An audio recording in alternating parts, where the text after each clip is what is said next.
Back to the slides. What do you do if you have a laggard? I do a quick process. So after the first month of underperformance, I just make clear to them, hey, you got to get this done. It's important.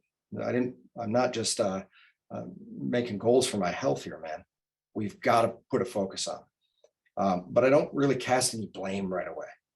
I don't know why this person fell short. So I ask them, what went wrong? What got in the way? What do you think the problem was? And we try to craft a plan to resolve it. The first month that somebody missed goals, if I was to fire anybody that did that, I'd have a rough time retaining my team. Usually on the sales side, it comes down to one of these things. Do they have enough prospects? Have they been able to get a hold of them? Once they do, are they competitive?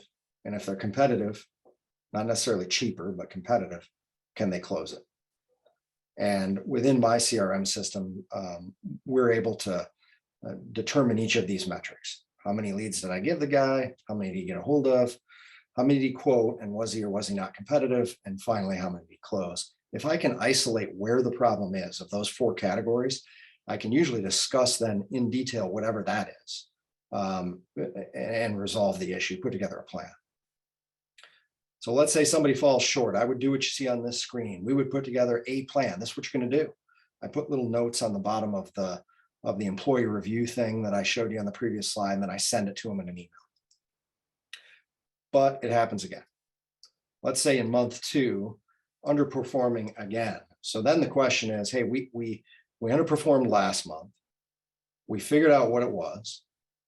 And then we, put together a plan to resolve it. Now what went wrong? And we just kind of listen to the response. I again make clear that the goals are critical, but I will be a little bit more harsh on this because usually others are getting it done. So I'll say to them, hey, everything you're talking about, the challenges that you just expressed to me, they may be very, very real, but everyone else in the office has the same challenges. For example, someone might say, gosh, I'm just losing the quotes. We're not competitive, Mike. Well, if that was the case, everyone would be having this problem. The leads are no good. I can't get a hold of anybody. Well, if that were the case, everyone would be having the problem. So in this one, we'll put down the steps to resolve it, but I have to have some confidence that there is reason to believe that these steps will have results.